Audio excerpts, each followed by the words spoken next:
Good afternoon. In today's The Episcopal Church 101, I'm offering this reflection on November 3rd, which is the anniversary date of the death of theologian Richard Hooker. And I want to talk about Hooker and his three-legged stool of Anglicanism.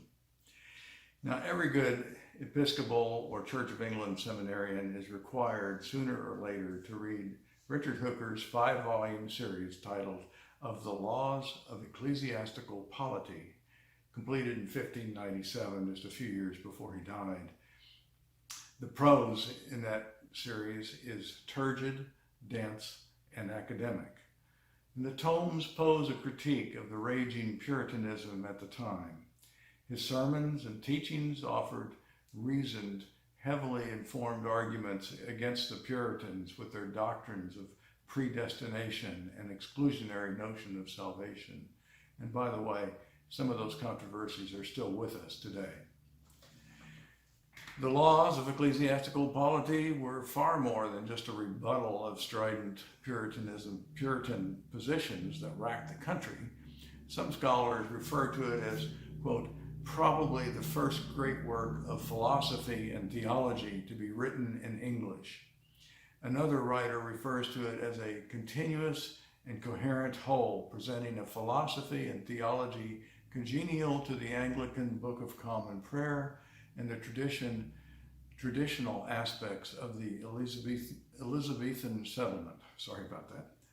Starting with an Aristotelian philosophy, Hooker invokes the legal thought of Thomas Aquinas, 5 centuries earlier, to develop political philosophy.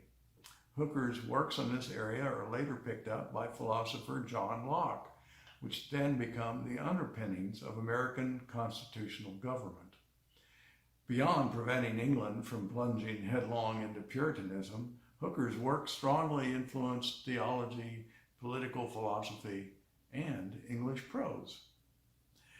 King James I is quoted as saying, "I observe that there is in Mr. Hooker no affected language, but a grave, comprehensive, clear manifestation of reason, and that, backed with the authority of the scriptures, the fathers, church fathers that is, and schoolmen, the scholastics, and with all the law, both sacred and civil."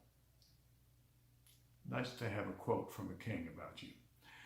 Upon reading all 5 volumes of this Elizabethan era prose, most students only remember that Hooker claimed that the authority of the church to be the church itself is based upon the three-legged stool of scripture, tradition, and human reason. The stool only functions as a stool if all 3 legs support it.